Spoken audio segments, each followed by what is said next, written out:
Cinema ప్రారంభంలో మనకి Johnny అనే ఒక అబ్బాయిని చూపిస్తారు. ఇతనే మన హీరో. జానీ ఇంకా అతని తండ్రి ఇద్దరు బైక్ స్టంట్ మ్యాన్. ఆడియన్స్ ముందు చాలా డేంజరస్ అయిన స్టంట్ షోలు చేసి వీళ్ళు డబ్బులు సంపాదిస్తారు. ఒకరోజు మన హీరో జానీకి తన తండ్రికి క్యాన్సర్ ఉంది అనే విషయం తెలుస్తుంది. ఆయన క్యాన్సర్ ఆయన లంగ్స్ ఫుల్ గా స్ప్రెడ్ అయి ఉన్నది. సో ఆయన త్వరలోనే చనిపోబోతున్నారు అనే విషయాన్ని జానీ తెలుసుకుంటాడు. అతను చాలా బాధపడతాడు. తండ్రి ఇప్పటి వరకు తన కొడుకుకి ఈ విషయం గురించి ఏం చెప్పలేదు. జానీ డస్ట్బిన్ లో ఉన్న మెడికల్ రిపోర్ట్ చదివి ఈ విషయాన్ని తెలుసుకున్నాడు. ఆ రోజు మిడ్ నైట్ డిప్రెషన్ లో మన హీరో బైక్ క్లీన్ చేస్తున్నప్పుడు ఒక పవర్ఫుల్ అయిన డీమన్ అంటే రాక్షసుడు నరకం నుంచి భూమికి వస్తాడు. అతని ఈవిల్ పవర్ వల్ల చుట్టూన లైట్స్ అని పెళ్లిపోతుంటాయి. ఆ డీమన్ డైరెక్ట్ గా మన హీరో దగ్గరికే వస్తాడు. అతని మీట్ అయి ఏం చెప్తాడంటే, నీ పేరు జానీ కదా, నువ్వు ఒక బైక్ స్టంట్ మ్యాన్, నువ్వు చాలా టాలెంటెడ్, నిన్ని పర్ఫార్మెన్స్ అన్నిటినీ చూసా, ఇప్పుడు నేను నీకు ఒక ఆఫర్ ఇవ్వడం కోసం వచ్చున్నా. నాది ఈ ప్రపంచంలోనే చాలా యూనిక్ అయిన ఒక బిజినెస్, నాకు నీ హెల్ప్ కావాలి, నా కోసం రైట్ చేయి అని చెప్తాడు. కానీ జానీ ఇప్పుడు ఇలాంటి డీలింగ్ మాట్లాడే మూడ్ లో లేడు. సో అతను ఆ వ్యక్తి ఇచ్చిన ఆఫర్ కి థ్యాంక్ యూ చెప్పి నో చెప్పి అతన్ని వెళ్ళిపోమంటాడు. అప్పుడు ఆ డీమన్ మన హీరో దగ్గర, నీ తండ్రికి క్యాన్సర్ ఉంది కదా, దాన్ని నేను క్యూర్ చేయగలను, నాకు జస్ట్ ఒక్కరోజు చాలు, రాత్రి పడుకుని ఉదయం నువ్వు లేచేసరికి నీ తండ్రి పక్కాగా హెల్తీగా ఉంటాడు, అందుకు నువ్వు చేయాల్సిందంతా ఒక చిన్న కాంట్రాక్ట్ లో సైన్ చేయడం మాత్రమే అని చెప్తాడు. ఇతని మాటలు విని జానీ కన్ఫ్యూజ్ అవుతాడు. తన తండ్రి తన దగ్గరే ఈ విషయాన్ని ఇన్ని రోజులుగా దాచాడు, మరైతే ఈ స్ట్రేంజర్ కి ఎలా అతనిలో ఉన్న క్యాన్సర్ గురించి తెలిసింది అని అతనిలో అనుమానం మొదలవుతుంది. సో హీరో అతని దగ్గర నీకేం కావాలి, ఆ కాంట్రాక్ట్ ఏంటి అని అడుగుతాడు. అందుకు ఆ రాక్షసుడు, నాకు నీ ఆత్మ కావాలి అని ఆ కాంట్రాక్ట్ ని మన హీరోకి ఇస్తాడు. అది తీసుకున్న హీరో దాన్ని ఓపెన్ చేసి చదవడానికి ప్రయత్నిస్తాడు. కానీ తెలియక ఒక షార్ప్ ఎడ్జ్తో చేతిని స్క్రాచ్ చేసుకోవడంతో అతని బ్లడ్ ఆ పేపర్ మీద పడిపోతుంది. వెంటనే ఆ డీమన్, నువ్వు కాంట్రాక్ట్ సైన్ చేస్తావరా పిచ్చోడా అని మన హీరోని ఆరెంజ్ కళ్ళతో చూస్తాడు. కట్ చేస్తే నెక్స్ట్ రోజు ఉదయం హీరో తన బెడ్ లో మేల్కుంటాడు. ఆపోజిట్ లోనే తన తండ్రి ఉంటాడు. అతను చాలా నార్మల్ గా సంతోషంగా కనిపిస్తాడు. తండ్రి హీరో దగ్గర ఏం చెప్తాడంటే, నాన్న నేను నీకు ఇది ఎలా చెప్పాలో తెలియక చాలా రోజులుగా చెప్పలేదు, నా లోపల ఏదో ఒక ప్రాబ్లం ఉండేది కానీ అది ఇప్పుడు లేదు, తెల్లవారి హాస్పిటల్ కి వెళ్ళా, డాక్టర్ నా ఎక్స్రే స్కాన్ చూసి అలా ఆశ్చర్యపోయాడు, నేను నీకు దీని గురించి ఎక్కువ చెప్పినా నీకేం అర్థం కాదులే, సింపుల్ గా చెప్తున్నా వినుకో, నేను హెల్తీగా ఉన్నా, నేను ఇకపైన చాలా స్టంట్లు చేయబోతున్నాను, నన్ను ఆపే వాళ్ళే లేరు అని చాలా ఎక్సైట్మెంట్ తో చెప్తాడు. ఆ స్ట్రేంజర్ చెప్పినట్టే తన తండ్రికి మొత్తం నయమైపోయింది అని హీరో కూడా చాలా సంతోషపడతాడు. కానీ అతనికి తెలియదు పాపం, మన హీరో యొక్క జీవితం ఇక్కడ నుంచి తలకిందులుగా మారబోతుంది. హీరోకి ఒక గర్ల్ ఫ్రెండ్ ఉంది, తన పేరు రాక్సేన్. అతను తనని చూడడం కోసం వెళ్ళాలి అనుకుంటాడు. ఈ విషయాన్ని అతను తన నాన్న దగ్గర చెప్పినప్పుడు ఆయన అతనికి స్టైల్ గా కనిపించే ఒక మంచి కొత్త బైక్ ఒక కీ ఇచ్చి అందులో వెళ్లి తనని పిక్ చేసుకోమంటాడు. తర్వాత నాన్న స్టంట్ చేయడం కోసం వెళ్తాడు. కానీ ఇక్కడే ఆ డీమన్ మళ్ళీ వస్తాడు. ఆ రాక్షసుడు తన పవర్స్ ని యూజ్ చేసుకుని హీరో యొక్క తండ్రిని నిప్పులో పడగొట్టి చంపేస్తాడు. విషయం తెలుసుకుని హీరో వెంటనే అక్కడికి వస్తాడు. కానీ అతను ఏం చేయలేకపోతాడు, తన తండ్రి తన చేతుల్లోనే చనిపోతాడు. అప్పుడే హీరో కూడా ఆ ప్లేస్ లో ఆ డీమన్ ఉన్నాడు అనే విషయాన్ని నోట్ చేస్తాడు. సో అతనికి కూడా తెలుస్తుంది తన తండ్రి చావికి ఆ రాక్షసుడే కారణమని. తండ్రిని కోల్పోయిన బాధలో అతను బైక్ ని తీసుకుని స్పీడ్ గా హైవేలో వెళ్తున్నప్పుడు అతని దగ్గరికి మళ్ళీ ఆ డీమన్ వస్తుంది. ఈ రాక్షసుడి యొక్క పేరు మెఫిస్టో. హీరో మెఫిస్టోని చూడగానే చాలా టెన్షన్ అయి, నువ్వే కదా నా తండ్రిని చంపావు అని ఆక్రోషంగా అతని పైన దాడి చేయడం కోసం ప్రయత్నిస్తాడు. కానీ వాడిని ఇతను టచ్ కూడా చేయలేకపోతాడు. మెఫిస్టో చెప్తాడు, మన మధ్యన డీలింగ్ ప్రకారం నీ తండ్రి యొక్క క్యాన్సర్ ని క్యూర్ చేస్తా, ఇకపైన నీ ఆత్మ నాకు సొంతం, నేను చెప్పింది మాత్రమే నువ్వు చెయ్యాలి, నీకు ఎటువంటి డిస్ట్రాక్షన్ ఉండకూడదు, అందుకే నీ తండ్రిని నేను చంపేశా, నువ్వు ఇకపైన నీకు క్లోజ్ గా ఉన్న వాళ్ళందరినీ మర్చిపోబోతున్నావు, నీ ఫ్రెండ్స్, నీ ఫ్యామిలీ మెంబర్స్, నీ గర్ల్ ఫ్రెండ్ అందరినీ మర్చిపో, త్వరలోనే నీ అవసరం నాకు వస్తుంది, అప్పటి వరకు వెయిట్ చేయి అని అతను మన హీరో పైన ఏదో ఒక స్పెల్ ని వేస్తాడు. మెఫిస్టో అక్కడి నుంచి వెళ్ళిపోతాడు. తర్వాత మన హీరో అతని గర్ల్ ఫ్రెండ్ ని చూస్తాడు. కానీ తనతో క్లోజ్ అయితే ఎక్కడ మెఫిస్టో తనని కూడా చంపేస్తాడేమో అని భయపడి అతను తన దగ్గరికి వెళ్ళడు. జానీ ఆ రోజు నుంచి తనకి దూరంగా ఉండిపోయాడు. అక్కడ కట్ చేస్తే నెక్స్ట్ సీన్ లో మనకి చాలా సంవత్సరాల తర్వాత కథ కంటిన్యూ అవుతున్నట్టు చూపిస్తారు. మన హీరో జానీ బైక్ లో ఉంటాడు. అతను ఇప్పుడు కూడా ముందులానే స్టంట్స్ చేస్తున్నాడు. కానీ ఒక చిన్న చేంజ్, అతను ఇప్పుడు చాలా పాపులర్. ఎక్కువ రిస్కీ అయిన స్టంట్స్ అన్నిటిని అతను చాలా ధైర్యంగా చేస్తాడు. అందువల్లే అతనికంటూ చాలా మంది ఫ్యాన్స్ కూడా ఉన్నారు. యాక్చువల్లీ మన హీరో యొక్క లైఫ్ ఇప్పుడు కొంచెం స్టేబుల్ గానే ఉంది. బికాస్ ఆ రోజు వెళ్ళిన మెఫిస్టో ఇప్పటి వరకు మన హీరో దగ్గరికి రానే లేదు. హీరోకి చావు మీద భయం లేదు. అతను ఫాస్ట్ గా వెళ్లి ఒక పెద్ద జంప్ చేసి చాలా వెహికల్స్ ని దాటి ఆడియన్స్ అందరినీ ఇంప్రెస్ చేస్తాడు. కానీ ల్యాండ్ అయ్యేటప్పుడు ఒక చిన్న ప్రాబ్లం, జానీ గట్టిగా క్రాష్ అవుతాడు. ప్రతి ఒక్కరూ అతనికి ఏమైందా అని కంగారు పడతారు. మెడికల్ టీం పరిగెట్టుకుని వస్తారు. మన హీరో ఫ్రెండ్స్ అతని దగ్గర నీకేం కాలేదు కదా అని అడిగితే అతను తన గురించి ఆలోచించకుండా తన బైక్ బైక్ ఏమైందని అడుగుతాడు. దాంతో అందరూ నవ్వుతారు. మన హీరో సన్ గ్లాసెస్ వేసుకుని తన ఫ్యాన్స్ కి బాయ్ చెప్తాడు.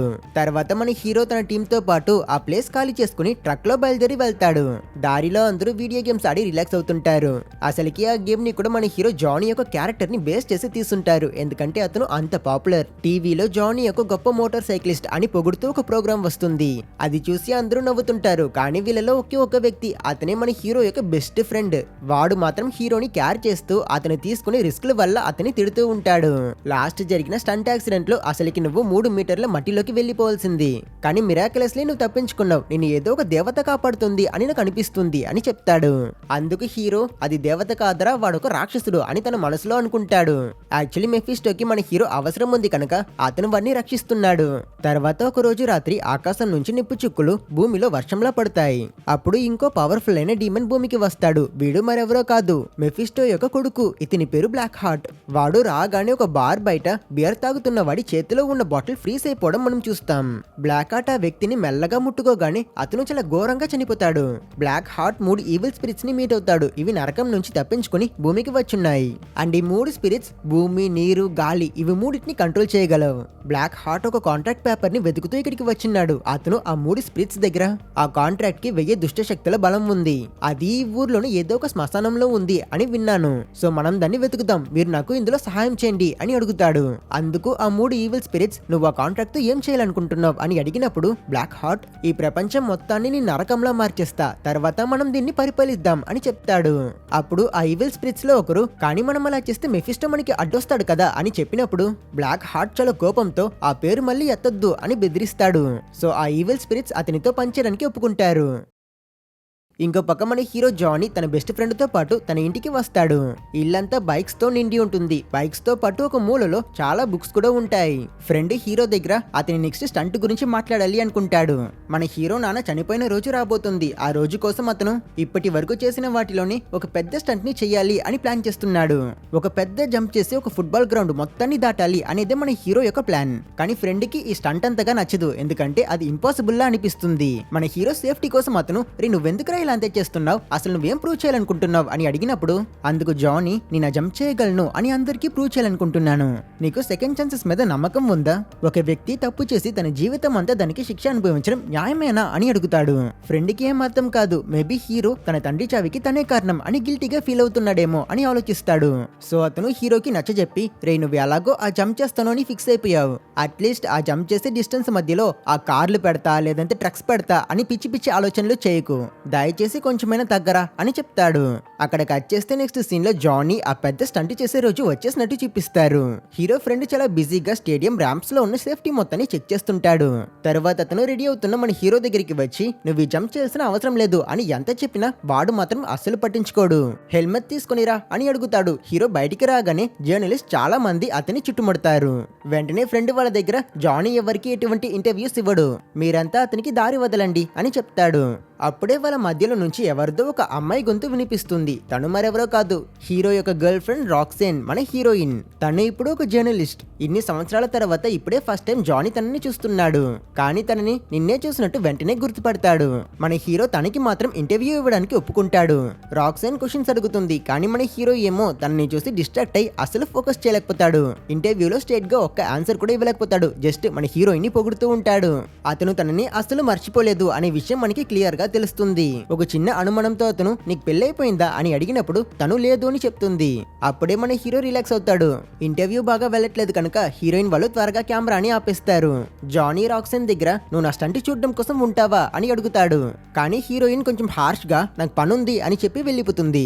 యాక్చువల్లీ తనకి కూడా మన హీరో ఇంత పెద్ద రిస్క్ తీసుకోవడంలో ఇష్టం లేదు. తను వెళ్ళిపోయాక ఫ్రెండ్ హీరో దగ్గర నీకు తనకి ఏదో లింక్ ఉన్నట్టు కనిపిస్తుంది అని అడిగినప్పుడు అతను నేను నీకు సెకండ్ ఛాన్సెస్ గురించి చెప్పాను కదా, అది తనే అని చెప్తాడు. తర్వాత మన హీరో ర్యాంప్ ఎక్కుతాడు. అక్కడ ఫ్రెండ్ కొంచెం రిలాక్స్ అవుతాడు, ఎందుకంటే జంప్ చేసి డిస్టెన్స్ మధ్యలో ఎటువంటి వెహికల్స్ ఉండవు. నా మాట విన్నందుకు థ్యాంక్ యూ అని అతను చెప్తాడు. కానీ మన హీరో జానీ యొక్క ప్లానే వేరు. స్టేడియం రూఫ్ అంతా ఓపెన్ అవుతుంది. అక్కడికి చాలా హెలికాప్టర్స్ ఎగురుతూ వస్తాయి. అసలుకి హీరో ఈసారి కార్లు వ్యాన్లు కాదు, ఈ హెలికాప్టర్స్ ని దాటి జంప్ చేయబోతున్నాడు.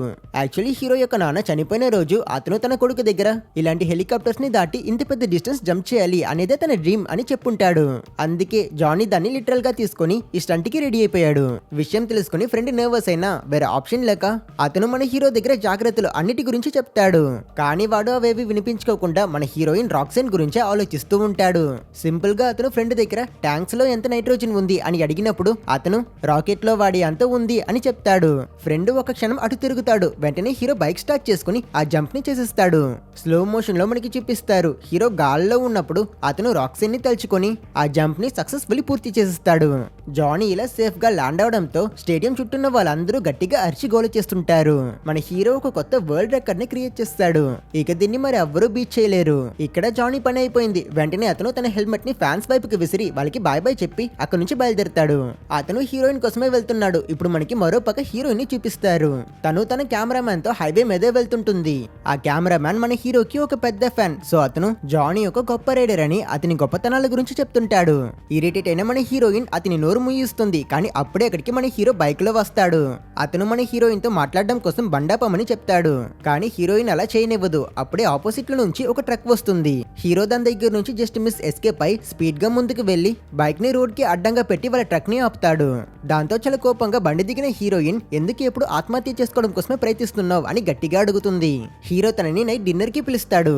స్టార్టింగ్ లో హీరోయిన్ అదంతా కుదరదు అని చెప్తుంది. బట్ అసలుకి తనకి మన హీరో పైన కోపం ఏం లేదు. జానీ తండ్రి చనిపోయిన డిప్రెషన్ వల్లే అతను తనతో మాట్లాడలేదు అని తను అనుకుంటుంది. హీరో మాట్లాడుతూనే రాక్సైన్ కి ముద్దు పెడతాడు. సో తను కూడా అతన్ని 8 o'clock కి ఒక రెస్టారెంట్ కి రమ్మని అడ్రస్ ఇస్తుంది. ఇందువల్ల హీరో చాలా సంతోషపడతాడు. కట్ చేస్తే నెక్స్ట్ సీన్ లో బ్లాక్ హార్ట్ మరియు ఆ 3 ఈవిల్ స్పిరిట్స్ మెఫిస్టోని కలుస్తారు. మెఫిస్టో వాళ్ళు ఎందుకు వచ్చారో తనకి తెలుసు అని చెప్పి మీరు వెతుకుతున్న కాంట్రాక్ట్ అందులో ఉన్న వేలాది దుష్ట శక్తులు మొత్తం నాకే సొంతం. సో మీరు ఇందులో తలదూర్చుకండి అని చెప్పి బెదిరిస్తాడు. కానీ బ్లాక్ హార్ట్ అస్సలు భయపడ్డు. ఎందుకంటే మెఫిస్టో వాళ్ళ బ్లాక్ హార్ట్ ని చంపడం కుదరదు. నేనేం ఏంజల్ ని కాదు అని చెప్పి బ్లాక్ హార్ట్ నవ్వినప్పుడు మెఫిస్టో నేను నిన్ను ఏం చేయలేకపోవచ్చు. కానీ నా దగ్గర ఒక రైడర్ ఉన్నాడు. వాడు నిన్ను చంపగలడు. నువ్వు వాడిని ఫేస్ చేయాల్సి వస్తుంది. చూసుకో అని చెప్తాడు. అందుకు బ్లాక్ హార్ట్ చాలా కాన్ఫిడెన్స్ తో నిన్ను మరియు నీ రైడర్ ని ఇద్దరిని అంతం చేయగలను. సో ఎవరిని పంపిస్తావు పంపించు అని చెప్తాడు. సో మెఫిస్టో అక్కడి నుంచి వెళ్ళిపోతాడు. మరోపక్క మనకి రెస్టారెంట్ లో ఉన్న మన హీరోయిన్ రాక్సైన్ ని చూపిస్తారు.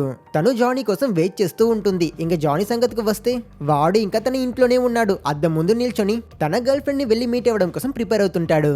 అప్పుడే హీరో అతని చేతులు ఎర్రగా మారడాన్ని నోట్ చేస్తాడు. నాకేమవుతుంది అని అతను భయంలో తన చేతుల్ని కడుక్కోవడానికి ప్రయత్నించినప్పుడు అతని చేతి మీద పడ్డ వాటర్ మొత్తం స్టీమ్ అయిపోతుంది. అప్పుడే వెనక నుంచి ఎవరో మన హీరోని పిలుస్తున్నట్టు అనిపించి అతను బయటికి వెళ్లి చూస్తాడు. చూస్తే తన బైక్ అక్కడ ఆన్ అయిన స్థితిలో ఉంటుంది. ఆ ప్లేస్ కి మెఫిస్టో వస్తాడు. వాడిని మళ్ళీ చూసిన హీరో చాలా కోపం అవుతాడు. నువ్వెందుకు ఇక్కడికి వచ్చావు, నీకేం కావాలి అని అడుగుతాడు. మెఫిస్టో మన హీరోకి ఒక టాస్క్ ఇస్తాడు. అదే బ్లాక్ హార్ట్ ని వెతికి అతన్ని చంపడం. ఇది విన్న జానీ నేనెందుకు చెయ్యాలి అని అక్కడ నుంచి వెళ్లిపోవాలనుకున్నప్పుడు అసలుకి వాడి వల్ల అలా వెళ్లడం కుదరదు. ఎందుకంటే అతని సోల్ ఇప్పుడు మెఫిస్టో కంట్రోల్లో ఉంది. నువ్వు సైన్ చేసిన కాంట్రాక్ట్ ని మర్చిపోయావా అని చెప్పి మెఫిస్టో నవ్వుతాడు. మన హీరో వద్దు నన్ను వదిలే అని ఎంత చెప్పినా అతను వినడు. అతను తన స్టాఫ్ ని నేలకి వేసి గుద్దగానే మన హీరో యొక్క బైక్ రాకెట్ లా దూసుకు వెళ్తుంది. అతను వెళ్లే దారంతా నిప్పు మొదలవుతుంది. దగ్గరలో ఉన్న ట్రాఫిక్ లైట్స్ కార్స్ అన్ని ఎక్స్ప్లోడ్ అవుతుంటాయి. పాపం ఒక పోలీస్ ఆఫీసర్ ఎవరో ఓవర్ స్పీడింగ్ చేస్తున్నారు అని ఆ స్పీడ్ టెస్ట్ చేయబోతే హీరో యొక్క స్పీడ్ కి అతను కూడా ఎగురుతూ వెళ్లి పడతాడు. బ్లాక్ హార్ట్ వాళ్ళు ఆ కాంట్రాక్ట్ ఉన్న సమాధిని వెతుకుతూ ఒక ప్లేస్ కి వస్తారు. కానీ చూస్తే ఆ ప్లేస్ అంతా వేరేలా ఉంటుంది. అక్కడ ఎటువంటి సమాధి ఉండదు. ఆ ప్లేస్ అసలుకి శ్మశానంలో కూడా ఉండదు. అతను అక్కడ ఉన్న ఒక వ్యక్తి దగ్గర దీని గురించి ప్రశ్నించినప్పుడు ఆ వ్యక్తి చెప్తాడు ఈ ప్లేస్ లో ఉన్న సమాధిలన్నిటిని ఎప్పుడో వేరే ప్లేస్ కి షిఫ్ట్ చేస్తారు. చర్చ్ యొక్క ఫాదర్ కే వాటి కొత్త లొకేషన్ తెలుసు. సో మీకు ఎటువంటి డౌట్స్ ఉన్నా అతన్నే అడగండి. ఇప్పుడు ఇది ఒక ప్రైవేట్ ప్రాపర్టీ, మీరు ఇక్కడ ఉండకూడదు, వెంటనే వెళ్ళిపోండి అని చెప్తాడు. దాంతో బ్లాక్ హార్ట్ వీడి దగ్గర నుంచి దొరికిన ఇన్ఫర్మేషన్ చాలు అని అతను ఆ వ్యక్తిని చంపేస్తాడు. కొన్ని సెకండ్స్ లో వీళ్ళంతా ఉన్న అదే ప్లేస్ కి మన హీరో తన బైక్ లో వస్తాడు. అండ్ అక్కడే అతనిలో ఉన్న ఈవిల్ మొత్తం బయటకు వస్తుంది. అతని బాడీ అంతా స్మోక్స్ వస్తుంటాయి. అతనిలో ఫైర్ మొదలై అతను కొంచెం కొంచెంగా తన ట్రాన్స్ఫర్మేషన్ ని స్టార్ట్ చేస్తాడు. జానీ శరీరంలో ఉన్న స్కిన్ మొత్తం కాలిపోయి అతను గోస్ట్ రైడర్ గా మారిపోతాడు. అక్కడ నుంచి అతను బ్లాక్ హార్ట్ వాళ్ళ ముందుకు వచ్చి అతన్ని చూసి నువ్వు నరకానికి వెళ్ళబోతున్నావు అని చెప్తాడు. గోస్ట్ రైడర్ ని చూసి బ్లాక్ హార్ట్ నవ్వుతాడు. వెంటనే గాలి రాక్షసుడు స్పీడ్ గా వచ్చి గోస్ట్ రైడర్ పైన దాడి చేస్తాడు. దెబ్బకి వాడు ఎగురుతూ వెళ్లి చైన్స్ మధ్య ఇరుక్కుంటాడు. But of course Ghost Rider కి ఆక్సిజన్ అవసరం లేదు. అతను ఈజీగా ఆ చైన్స్ నుంచి తప్పించుకుంటాడు. అతనికి ఏం కాదు. ఆ చైన్స్ ని అతను తన వెపన్ గా మార్చుకుని మార్చుకుని వాళ్ళపైన దాడి చేయడం కోసం వచ్చినప్పుడు నీటి రాక్షసుడు గోస్ట్ రైడర్ యొక్క కాలుని పట్టుకుంటాడు. వెంటనే భూమి రాక్షసుడు ట్రక్ ని స్పీడ్ గా తొక్కుతూ వచ్చి వాడు దాంతో మన హీరోని తొక్కేస్తాడు. దెబ్బకి వాడు చనిపోయాడు అని అందరూ అనుకుంటారు. కానీ గోస్ట్ రైడర్ ఇంకా చనిపోలేదు. భూమి రాక్షసుడికి అతను ఒక్క పంచ్ ఇచ్చినప్పుడు దెబ్బకి వాడి మొహం సగం మెల్ట్ అయిపోతుంది. తర్వాత అతను తన చైన్ ని యూజ్ చేసుకుని దాన్ని తన పవర్ తో హీట్ చేసి భూమి రాక్షసుడిని దానితో పట్టుకుని వాడిని కాల్చి బూడిద చేసేస్తాడు. ఇలా అతను ఆ ఈవిల్ స్పిరిట్స్ లో ఒక అతన్ని ఆల్రెడీ చంపేశాడు. తర్వాత గోస్ట్ రైడర్ విజిల్ వేయగానే తన బైక్ అక్కడికి వస్తుంది. బట్ అది అట్ ప్రెసెంట్ తన స్టైల్ కి మ్యాచింగ్ గా లేదు కనుక అతను తన పవర్స్ ని ఆ బైక్ పైన కూడా యూజ్ చేస్తాడు. ఆ బైక్ కూడా కంప్లీట్లీ ట్రాన్స్ఫార్మ్ అయిపోతుంది. దాని లుక్ ఇప్పుడు చాలా మాస్ గా ఉంటుంది. మన హీరో ఇక్కడే ఇలా ఉన్నాడు. ఇంకా మన హీరోయిన్ సంగతికి వస్తే తను రెస్టారెంట్ లో జానీ కోసం వెయిట్ చేసి విసిగిపోతుంది. ఎక్కువ మంది తాగి ఎంతసేపు అయినా హీరో రాకపోయేసరికి తను వెయిటర్ ని పిలిచి నేను చూపికే అందంగా ఉన్నానా అని చాలా అమాయకంగా అడుగుతుంది. గోస్ట్ రైడర్ ఆ చీకటి పడిన సిటీలో ట్రావెల్ చేస్తూ వెళ్తుంటాడు. దారిలో అతను ఒక దొంగ ఒక ఆమెని రాబరీ చేయడం చూస్తాడు. అతను వాళ్ళ మధ్య ఇంటర్వ్యూన్ అయి ఆ వ్యక్తిని పారిపోమని చెప్పి తన పైన దాడి చేయడం కోసం ప్రయత్నించిన ఆ రాబర్ దగ్గరికి వస్తాడు. అతను ఆ వ్యక్తిని గట్టిగా పట్టుకున్నప్పుడు ఆ రాబర్ అతని పైన దాడి చేయడం కోసం ప్రయత్నిస్తాడు. కానీ గోస్ట్ రైడర్ యొక్క హీట్ కి ఆ కత్తి మెల్ట్ అయిపోతుంది. గోస్ట్ రైడర్ ఆ రాబర్ ని తన కళ్ళల్లోకి చూడమంటాడు. వెంటనే ఆ రాబర్ తను అతని జీవితంలో ఎన్ని పాపాలు చేసుంటాడో, ఎంతమందికి హాని కలిగించాడో ఆ నొప్పి బాధ అంతా ఒకేసారి అతను ఫీల్ అవుతాడు. ఇలా ఇన్ని సంవత్సరాలుగా అతను చేసిన పాపాలన్నింటినీ అతను ఒకేసారి ఫీల్ అవ్వడం వల్ల దాన్ని భరించలేక ఆ రాబర్ లోపల నుంచి మాడి మసైపోయి అక్కడే చనిపోతాడు. వాడి శవాన్ని అక్కడే పడేసి మన హీరో మళ్ళీ బైక్ ఎక్కి చాలా ఫాస్ట్ గా ఒక శ్మశానం దగ్గరికి వెళ్తాడు. సూర్యకిరణాలు మన హీరో పైన పడగానే అతను మళ్ళీ గోస్ట్ రైడర్ నుంచి కొంచెం కొంచెంగా నార్మల్ జానీగా మారిపోతాడు. తన బైక్ కూడా నార్మల్ అయిపోతుంది. హీరోకి ముందే తన తండ్రి యొక్క సమాధి ఉంటుంది. సో అతను ఆ సమాధి దగ్గరికి వెళ్తాడు. అక్కడే పడి అన్కాన్షియస్ అయిపోతాడు. అప్పుడు అక్కడికి ఒక ముసలాయన వస్తారు. అతను మన హీరోని పక్కనే ఉన్న చర్చి లోపలికి తీసుకువెళ్తాడు. హీరోకి స్పృహ వస్తుంది. అతనికి చాలా దాహం వేస్తుంది. వెంటనే పక్కన ఉన్న నీళ్లు మొత్తం తాగి అతను ఖాళీ చేసేస్తాడు. తర్వాత అతను కొంచెం నార్మల్ అయ్యాక అలా బయటకు వచ్చి ఆ ముసలాయన ఎక్కడ అని వెతుకుతాడు. ఆయన అక్కడే ఉంటాడు. మన హీరోని చూసి నీకంతా ఓకేనా అని అడుగుతాడు. అందుకు హీరో నాకు హెల్ప్ చేసినందుకు థ్యాంక్స్ తాత, నేను బానే ఉన్నా. రాత్రి నాకు నా తల నిప్పులో కాలిపోయినట్టు ఒక దరిద్రమైన కల వచ్చింది అంతే అని చెప్తాడు. తర్వాత అతను తన బైక్ ని తీసుకుని అక్కడ నుంచి వెళ్లిపోవాలి అనుకున్నప్పుడు ఆ ముసలాయన చెప్తాడు, రాత్రి జరిగిందంతా నీ కల కాదు, అది నిజం. నువ్వు ఆ డీమన్ తో ఒక కాంట్రాక్ట్ సైన్ చేసుకున్నావు కదా, అందుకే ఇప్పుడు నువ్వు ఒక గోస్ట్ రైడర్ గా మారిపోయావు. తెల్లవారి నువ్వు నీలానే ఉంటావు, కానీ రాత్రి అయితే చాలు నీలో ఉన్న రైడర్ మళ్ళీ వస్తాడు అని చెప్తాడు. ఇది విని హీరోకి చాలా భయం వేస్తుంది. అతను ఈ ముసలానికి ఎలా ఈ విషయాలన్నీ తెలుసు అని అతనితో మాట్లాడడం కోసం చర్చిలోకి వెళ్తాడు. మరోపక్క పోలీసులు హీరో రాత్రి ఒక రాబర్ ని చంపేశాడు కదా, అతని డెడ్ బాడీని తీసుకువెళ్తుంటారు. కిల్లర్ ఎవరో కనిపెట్టడం కోసం ఆ ప్లేస్ మొత్తం వాళ్ళు క్లూస్ కోసం వెతుకుతుంటారు. బ్లాక్ హార్ట్ కొంతమందిని చంపేస్తుంటాడు కదా, సో వాళ్ళ బాడీస్ ని కూడా వాళ్ళు తీసుకువెళ్తారు. ఇందువల్ల కేసు కొంచెం సీరియస్ అవుతుంది. ఇంకా జానీ ఆ ముసలాయనతో మాట్లాడుతుంటాడు. ఆయన మన హీరో గాయాలకి స్టిచెస్ వేస్తూ అతని దగ్గర ఏం చెప్తాడంటే, గోస్ట్ రైడర్ అనే వాళ్ళు చెడ్డవాళ్ళేం కాదు, నరకం నుంచి తప్పించుకున్న రాక్షసుల్ని చంపడమే అతని పని. గోస్ట్ రైడర్ మనుషులకి కూడా హెల్ప్ చేస్తాడు అని చెప్తాడు. ఇది విన్న హీరోకి రాత్రి అతను ఒక దొంగని తన కంటి చూపుతో చంపేసిన విషయం గుర్తుకు వస్తుంది. సో అతను ఈ విషయాన్ని ఆ ముసలాయన దగ్గర చెప్పినప్పుడు ఆయన నువ్వు యూజ్ చేసిన శక్తి పేరు పెన్ స్టార్, అది గోస్ట్ రైడర్ యొక్క పవర్ఫుల్ అయిన ఒక వెపన్. దాన్ని యూజ్ చేసుకుని నువ్వు పాపాలు చేసిన ఆత్మల్ని చాలా ఈజీగా చంపేయొచ్చు. ఈ పవర్ ప్రతి గోస్ట్ రైడర్ కి ఉంటుంది అని చెప్తాడు. ఇది విన్న జానీ కన్ఫ్యూజ్ అయి ప్రతి గోస్ట్ రైడరా, అంతేనాలా మొత్తం ఎంతమంది ఉన్నారు అని అడుగుతాడు. అందుకు ఆయన హిస్టరీలో కొంతమంది ఉన్నారు, నువ్వు కాకుండా లాస్ట్ రైడర్ 150 సంవత్సరాలకి ముందు టైం కి చెందినవాడు. అప్పట్లో ఆ గోస్ట్ రైడర్ యొక్క ఊరిలో చాలా మంది ప్రజలు ప్రశాంతంగా బ్రతికేవారు. కానీ అప్పుడే ఒక రాక్షసుడు ఆ ఊరికి వచ్చాడు. అతను ప్రజలందరి మధ్య అసూయని పుట్టించి ప్రతి ఒక్కరిని చాలా ఈవిల్ గా మార్చేశాడు. ఆ ఊరు మొత్తం నాశనం అయిపోయింది. ఆ ఊరిలో ఉండే వేలాది ప్రజల ఆత్మలన్నీ ఇప్పుడు ఒక కాంట్రాక్ట్ లో ఉంది. అండ్ ఆ కాంట్రాక్ట్ కోసమే బ్లాక్ హార్ట్ భూమికి వచ్చాడు. అది చాలా పవర్ఫుల్, నువ్వు వాడికి అది దొరకనివ్వకూడదు అని చెప్తాడు. తర్వాత మన హీరో మళ్ళీ సిటీకి వస్తాడు. చూస్తే అక్కడ రోడ్డు కార్లు మొత్తం డెస్ట్రాయ్ అయి ఉంటుంది. అందరూ ఆ డ్యామేజ్ అయిన ప్లేస్ ని క్లీన్ చేస్తుంటారు. మన హీరో అక్కడ రాక్సీని చూస్తాడు. తను ఒక లేడీని ఇంటర్వ్యూ చేస్తూ ఉంటుంది. ఈ లేడీని హీరో ఆ రాబర్ దగ్గర నుంచి కాపాడాడు. తను ఆ స్కెలిటన్ లాంటి డీమన్ వచ్చి నన్ను కాపాడింది అని నిజం మొత్తం చెప్తుంది. కానీ ఎవ్వరూ తన మాటలు నమ్మరు ఎక్సెప్ట్ మన హీరో. ఇంటర్వ్యూ అయ్యాక అతను రాక్సన్ తో వెళ్లి మాట్లాడాలి అనుకుంటాడు. రాత్రి డిన్నర్ కి రాలేకపోయినందుకు సారీ చెప్పాలి అని అనుకుంటాడు. కానీ తను అతని మాటలు అస్సలు పట్టించుకోదు. నువ్వు అసలు మారలేదు, ముందులానే ఉన్నావు, నీతో ప్యాచప్ అవడానికి ట్రై చేశాను కదా, నాదే తప్పు, ఇక నన్ను వదిలే, నా దగ్గరికి ఎప్పటికీ రాకు అని చెప్పి తను వెళ్ళిపోతుంది. అప్పుడే ఒక డిటెక్టివ్ మన హీరో నంబర్ ప్లేట్ ఎక్కడ ఉన్నది అనే విషయాన్ని గమనిస్తాడు. రాత్రి వాడు స్పీడ్ గా వెళ్ళినప్పుడు అతని నంబర్ ప్లేట్ ఇలా ఎగిరిపోయి ఉంటుంది. తర్వాత జానీ తన ఇంటికి వస్తాడు. అతని దగ్గర ఈ ఆత్మలు, డీమన్స్ వీటి గురించి బుక్స్ ఉంటాయి. సో హీరో వాటిని చదివి తనలో ఉన్న పవర్స్ ని కంట్రోల్ చేయడానికి ప్రయత్నిస్తాడు. ఎంతో సేపుగా ఎన్నో రకాలుగా ప్రయత్నాలు చేసి చివరికి అతను తన చేతిలో నుంచి నిప్పు తీయగలుగుతాడు. అండ్ సరిగ్గా అప్పుడే ఎక్స్పెక్ట్ చేయనట్టు రాక్సన్ ఆ ప్లేస్ కి వస్తుంది. తను మన హీరోకి సారీ చెప్తుంది. నేను అంతలా రియాక్ట్ అయ్యి ఉండకూడదు అని అంటుంది. మన హీరోకి హీరోయిన్ రిటర్న్ వచ్చింది అని హ్యాపీగా అనిపించినా బయట కొంచెంగా సూర్యాస్తమయం అవుతుంది. సో అతను ఎక్కడ మళ్ళీ గోస్ట్ రైడర్ గా మారిపోతానేమో అని భయపడి చాలా నర్వస్ అవుతూ హీరోయిన్ కి దూరంగా ఉండి తనని వెళ్లిపోమని చెప్తుంటాడు. ఇందువల్ల రాక్సన్ కన్ఫ్యూజ్ అవుతుంది. నీకేమైంది, నువ్వెందుకు మళ్ళీ ఇలానే చేస్తున్నావు అని తను అడుగుతుంది.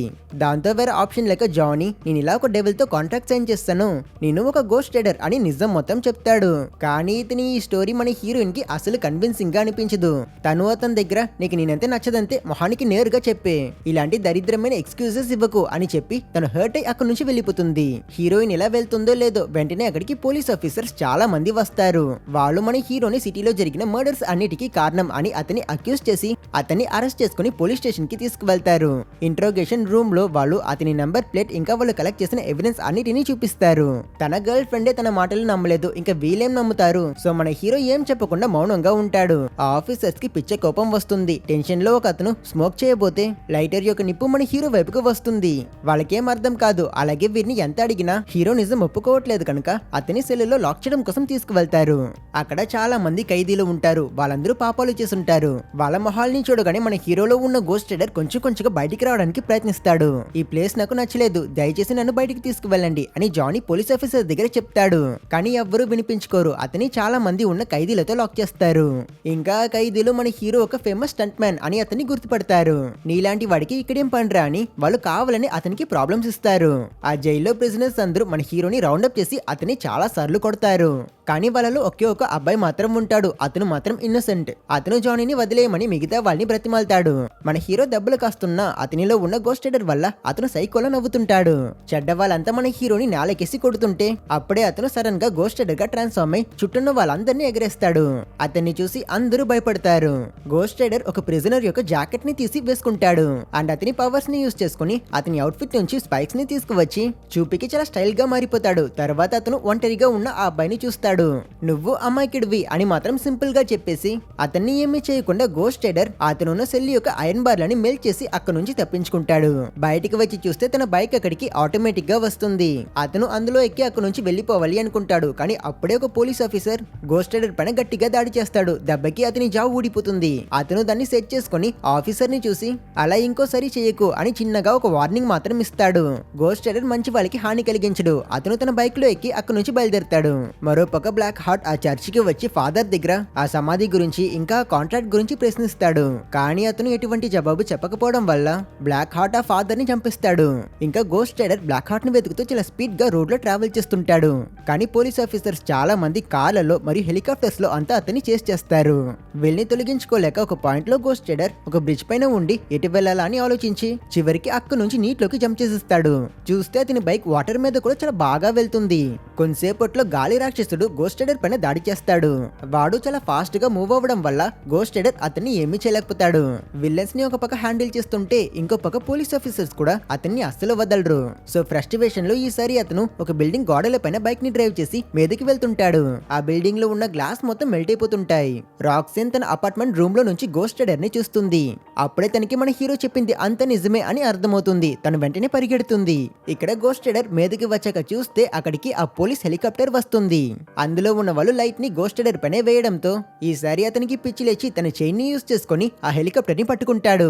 అతను ఆ కాప్టర్ ని దగ్గరికి లాగుతుంటే అందులో ఉన్న వాళ్ళందరూ భయపడి మమ్మల్ని వదిలే అని బ్రతిమాలుతారు. సో గోస్ట్ రైడర్ ఆ కాప్టర్ ని తిప్పి దూరం విసిరేసి ఆ ఆఫీసర్స్ కి భయం చూపించి వాళ్ళని వదిలేస్తాడు. ఇలా చివరికి గోస్ట్ రైడర్ తనని ఫాలో అయ్యే పోలీసులందరినీ తొలగించుకుంటాడు. తర్వాత ఇంకేంటి, డీమన్స్ తో ఫైట్ చేయాల్సిన టైమే ఇది. ఆ గాలి రాక్షసుడు అక్కడికి వస్తాడు. గోస్ట్ రైడర్ తన చైన్ తో అతని పైన దాడి చేయడం కోసం ప్రయత్నిస్తాడు. కానీ వాడికి ఏం కాదు, ఎందుకంటే వాడు జస్ట్ గాలి కనుక. వాడు అక్కడే ఉండి నువ్వు నన్ను ఏమీ చేయలేవు అని గోస్ట్ రైడర్ ని ఇరిటేట్ చేస్తూ ఉంటాడు. సో ఈసారి గోస్ట్ రైడర్ తన చైన్స్ ని తన పవర్ ని యూజ్ చేసుకుని హీట్ చేసి ఆ మండుతున్న చైన్ తో అక్కడ ఒక గాలి సుడిగుండాన్ని సృష్టిస్తాడు. టెంపరేచర్ చాలా ఎక్కువైపోతుంది. గాలి రాక్షసుడు అస్సలు భరించలేకపోతాడు. గోస్ట్ రైడర్ నవ్వుతూ ఉంటే ఆ రాక్షసుడు అక్కడే కాలిపోయి చనిపోతాడు. సో రెండో రాక్షసుడి చాప్టర్ కూడా క్లోజ్ అయిపోయింది. తర్వాత గోస్ట్ రైడర్ ఆ బిల్డింగ్ నుంచి కిందకి వచ్చిన దారిలోనే వెళ్తాడు.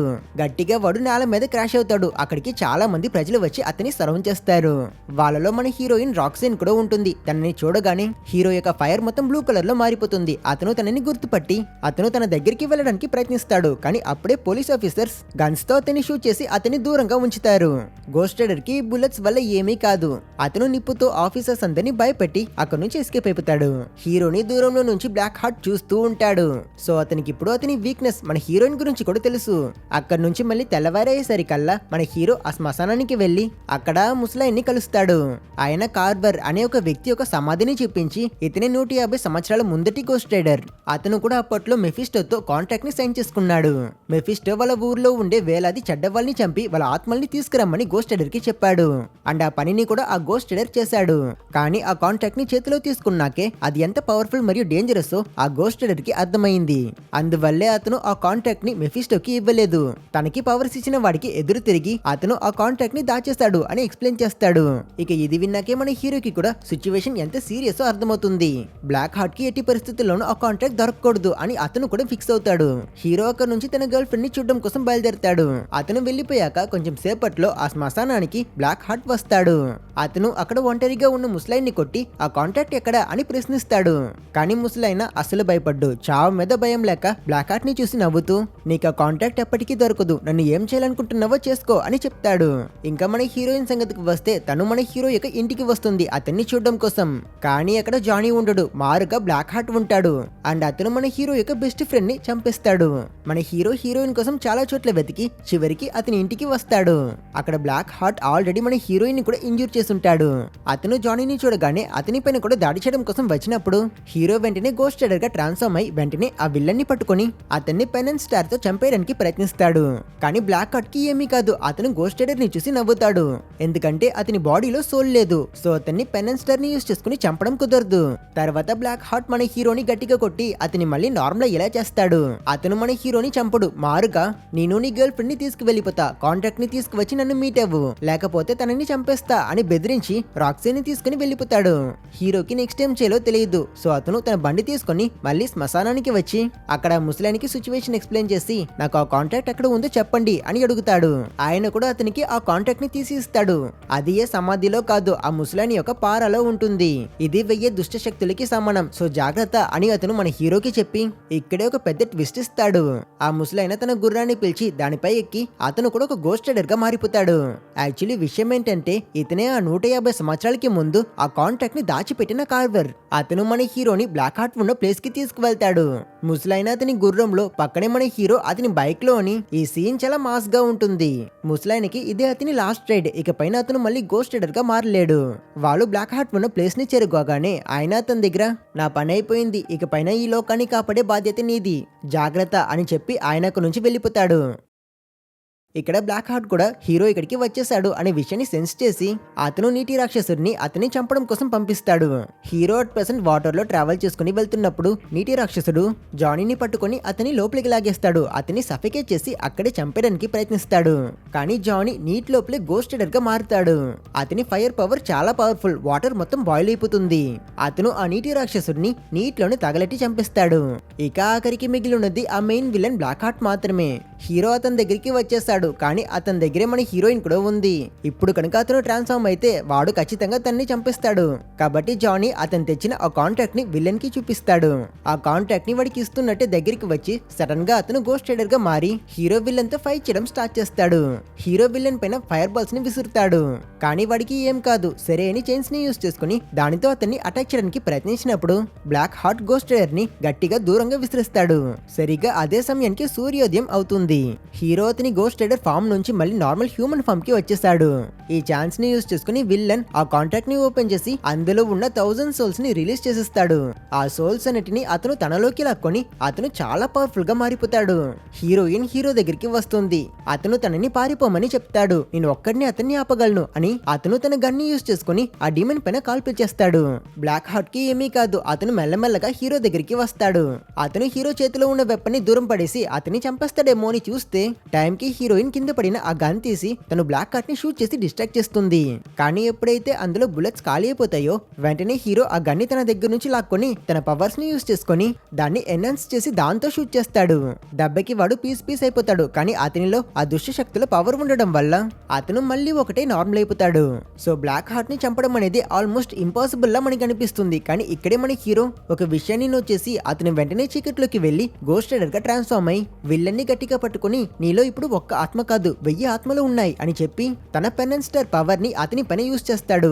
నా కళ్ళలోకి చూడు అని అతను చెప్పి వాడిని చూడగానే బ్లాక్ హార్ట్ ఆ 1000 ఆత్మల పాపాలన్నిటిని ఒక్కసారికి ఫీల్ అవుతాడు. ఆ టార్చర్స్ అన్నిటిని అతను భరించలేక అతను అక్కడే చనిపోతాడు. ఈ ఫైట్ అంతా అయిపోయాక ఆ ప్లేస్ కి మెఫిస్టో వస్తాడు. అతను హీరో తన టాస్క్ ని పూర్తి చేసినందుకు అతన్ని కంగ్రాచులేట్ చేసి తను ప్రామిస్ చేసినట్టే అతన్ని మళ్ళీ నార్మల్ మనిషిగా మార్చడానికి సిద్ధపడతాడు. కానీ సర్ప్రైజింగ్లీ ఈసారి హీరో అందుకు ఒప్పుకోడు. నేను ఈ పవర్స్ ని యూజ్ చేసుకుని ప్రజలకి మంచి చేస్తా, నీలాంటి దుష్ట శక్తుల దగ్గర నుంచి వాళ్ళని కాపాడుతా అని చెప్తాడు. మెఫిస్టో హీరోని చూసి అయితే నువ్వే కాన్సిక్వెన్సెస్ ని ఫేస్ చేయబోతున్నావు అని చెప్పి అతను అక్కడ నుంచి మాయమైపోతాడు. తర్వాత హీరో మరియు హీరోయిన్ కిస్ చేసుకుంటారు. హీరో యొక్క రెస్పాన్సిబిలిటీ ఏంటో తెలుసుకున్న హీరోయిన్ కూడా అతని నిర్ణయాన్ని రెస్పెక్ట్ చేస్తుంది. సో జానీ ఒంటరిగా తన బైక్ తీసుకుని వెళ్ళిపోతాడు. అతను ఇప్పుడు ప్రజల్ని కాపాడే ఒక గోస్ట్ రైడర్. అండ్ ఇక్కడితో ఈ సినిమా ఎండ్ అయిపోతుంది. అండ్ ఇదే గైస్ గోస్ట్ రైడర్ అనే సినిమా యొక్క కథ. ఈ సినిమాని మీరు చూసుండే ఛాన్సెస్ ఉన్నాయి. కానీ మంచి కథ కాబట్టి మన ఛానల్లో ఉంటే బాగుంటుంది అని అనిపించింది. అండ్ అందుకే నేను ఈ వీడియోని చేసా. అండ్ మీకు తెలిసే ఉంటుంది గోస్ట్ రైడర్ లో సెకండ్ పార్ట్ కూడా ఉంది అని. ఆ సినిమాని కూడా ఎక్స్ప్లెయిన్ చేద్దామని అనుకుంటున్నా. అండ్ డోంట్ వరీ, మంచి మంచి జాంబీ సినిమాస్ కూడా లిస్ట్ లో పెట్టున్నా. అలాగే మీ కమెంట్స్ అన్నిటికీ రీసెంట్ డేస్ లో సరిగ్గా రెస్పాన్స్ చేయలేకపోయా, అందుకు సారీ. అందుకని కమెంట్స్ పెట్టడం మానేయకండి, కమెంట్స్ పెట్టండి. టైం దొరికినప్పుడు చదివి అందరికి రెస్పాన్స్ చేస్తా. వీడియో ఇంకా నా ఎక్స్ప్లెనేషన్ నచ్చితే లైక్ చేయండి, మన ఛానల్ ని సబ్స్క్రైబ్ చేసుకోండి. ఇంకో మంచి కథతో మిమ్మల్ని మళ్ళీ మీట్ అవుతా. అప్పటి వరకు టేక్ కేర్.